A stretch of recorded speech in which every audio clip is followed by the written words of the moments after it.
চিন্ময় ISKCON ইস্যুতে নতুন করে যা বলল ভারত। ভারতের পররাষ্ট্র মন্ত্রণালয় মোটামুটি এখনকার যে ব্রিফিং সে খেয়াল করবেন, এই ব্রিফিংগুলোতে বাংলাদেশ প্রসঙ্গ বারবার আসছে এবং সেসবের যে উত্তর দেয়া হচ্ছে তাতে বাংলাদেশের প্রতি সমর্থন জানানো, বাংলাদেশের যে অন্তর্বর্তী সরকার চেষ্টা করছে যে পরিস্থিতিগুলো নিয়ন্ত্রণে আনার জন্য, এবং এত বড় একটি ঘটনা যে চিন্ময় ঘটনার পর একটা আইনজীবী হত্যাকাণ্ড, তারপরেও কিন্তু বাংলাদেশের সকল পক্ষ সম্প্রদায় যথেষ্ট ধৈর্য ধারণ করে পরিস্থিতি নিয়ন্ত্রণ করছে। তার কোনো প্রশংসা নেই, কেবল আকারে ইঙ্গিতে বাংলাদেশকে সমালোচনা করা হচ্ছে এখন ভারতের। সেই পররাষ্ট্র মন্ত্রণালয়ের বিবৃতি হোক, লোকসভায় বক্তব্য হোক, সকল বক্তব্যে এবং বিবৃতিতে শুধুই সমালোচনা, শুধুই তির্যক কথাবার্তা। আজকেও দেখা যাচ্ছে যে ঠিক একই অবস্থা। ভারতের পররাষ্ট্র মন্ত্রণালয়ের মুখপাত্র রণধীর জয়সওয়াল, তাকে প্রশ্ন করার পর তিনি যেই কথাগুলো বলছেন তাতে কিন্তু বাংলাদেশ সরকারের যে গৃহীত পদক্ষেপ এবং অবস্থান এবং বাংলাদেশের সামগ্রিক এই উত্তেজনাকর পরিস্থিতিতে অত্যন্ত ধৈর্য ধারণ করে সকল পক্ষ যে পরিস্থিতি মোকাবেলা করছে তার কোনো প্রশংসা নেই। এখানে খবরে বলা হচ্ছে, শেখ হাসিনার সরকার পতনের পর সংখ্যালঘুদের নিরাপত্তা ও বিভিন্ন দাবি তুলে আন্দোলনের নেতৃত্বে থাকা ইসকন নেতা হিসেবে পরিচিত চিন্ময় কৃষ্ণ দাসকে রাষ্ট্রদ্রোহ মামলায় গ্রেপ্তারের পর ইসকনের কার্যক্রম নিয়ে নানা আলোচনা সমালোচনা চলছে। তবে ভারত সরকার চিন্ময় ইস্যুতে ইতিমধ্যে গভীর উদ্বেগ জানিয়ে বিবৃতি দিয়েছে। এবার এই ইস্যুতে দেশটির পররাষ্ট্র মন্ত্রণালয়ের মুখপাত্র রণধীর জয়সওয়াল আজ শুক্রবার নিয়মিত প্রেস ব্রিফিংয়ে কথা বলেছেন।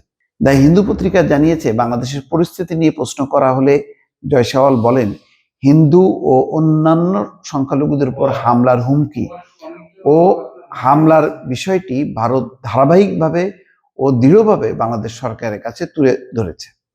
এই বিষয়ে আমাদের অবস্থান পরিষ্কার, অন্তর্বর্তী সরকারকে অবশ্যই সমস্ত সংখ্যালঘুদের রক্ষার দায়িত্ব পালন করতে হবে।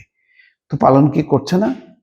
এবং যে অনাকাঙ্ক্ষিত ঘটনা ঘটেছে, তারা আইনজীবী সাইফুলকে যে নির্মমভাবে হত্যা করা হয়েছে, তাতে যেই ব্যক্তিটি কোপানো হয়েছে, যেই একজন সুইপার, সেও হচ্ছে সংখ্যালঘু সম্প্রদায়ের একজন। তো সেই ব্যাপারটা কিন্তু কোনো নিন্দা এখনো পর্যন্ত আইনজীবী হত্যা, যেখানে চিন্ময়কে আইনগতভাবে ব্যবস্থা নিয়েছে আর সাইফুলকে রীতিমতো কয়েকজন মিলে কুপিয়ে হত্যা করা হয়েছে, এই ঘটনার একটা নিন্দা নেই। তারা কেবলমাত্র হিন্দু ইস্যু নিয়ে আছে। খেয়াল করেন, জয়সওয়াল বলছেন যে চরমপন্থী বাগাড়ম্বর, সহিংসতা ও উস্কানির ক্রমবর্ধমান ঘটনায় আমরা উদ্বিগ্ন। এই ঘটনাগুলোকে কেবল মিডিয়ার অতিরঞ্জন বলে উড়িয়ে দেওয়া যায় না। তার মানে হচ্ছে যে তারা সরকারের কোনো কার্যক্রমটা বিশ্বাস করছে না।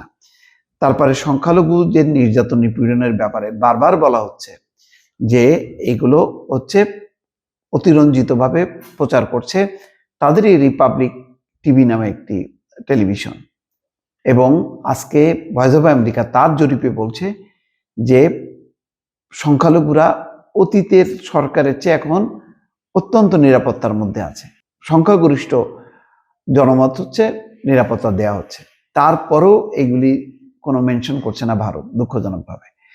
চিন্ময় দাসকে গ্রেপ্তারের পর চট্টগ্রামে আইনজীবীকে হত্যা করে উগ্র হিন্দুবাদীরা। এরপর বাংলাদেশে ইসকন নিষিদ্ধ করার দাবি ওঠে। বিতর্কিত কর্মকাণ্ডের কারণে ইসকনকে একটি উগ্রবাদী সংগঠন হিসেবে মনে করে।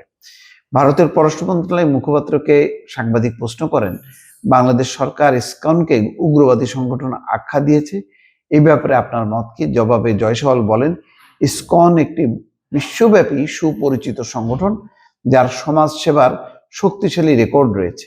আমরা আবারও বাংলাদেশকে সংখ্যালঘুদের সুরক্ষায় সব ধরনের পদক্ষেপ নেওয়ার আহ্বান জানাচ্ছি। দর্শক, বুঝতে পারছেন, তার মানে এখানেও যে ইসকনের যে সদস্যরা যে সন্ত্রাস চালিয়েছে, আইন শৃঙ্খলা বাহিনীর উপর হামলা চালিয়েছে, তারপর আরো বিভিন্ন জায়গায় যে তারা জাতীয় পতাকার অবমাননা সহ বিভিন্ন ঘটনা ঘটিয়েছে, এই ব্যাপারটা মানতে রাজি নয়। বরং ইসকনের পক্ষে তারা বলছে যে এটা বিশ্বব্যাপী সুপরিচিত সংগঠন এবং সমাজ সেবার শক্তিশালী রেকর্ড রয়েছে। অথচ সিঙ্গাপুর সহ অন্তত বিশ্বের 10টি দেশে ইসকনের কার্যক্রম নিষিদ্ধ রয়েছে।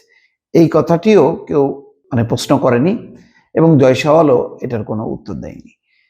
চিন্ময়ের মামলা নিয়ে জয়সওয়াল বলেন, ব্যক্তির বিরুদ্ধে মামলা নিয়ে আমরা লক্ষ্য করেছি যে আইনি প্রক্রিয়া চলছে। আমরা আশা করি যে এই প্রক্রিয়াগুলো ন্যায্য এবং স্বচ্ছভাবে মামলাটি মোকাবেলা করবে এবং সংশ্লিষ্ট সকলের আইনি অধিকারের প্রতি পূর্ণ শ্রদ্ধা নিশ্চিত করবে। সবই হচ্ছে চিন্ময়ের পক্ষে এবং সংখ্যালঘু সম্প্রদায় এখন নিরাপত্তা নেই, তাদের উপরে যে নির্যাতন নিপীড়ন চলছে বলে কথিত যে অভিযোগগুলো, তার পক্ষেই একটা প্রচ্ছন্নভাবে সমর্থন করে গেলেন ভারতের পররাষ্ট্র মন্ত্রণালয়ের মুখপাত্র। দর্শক, ভালো থাকবেন। আল্লাহ হাফেজ।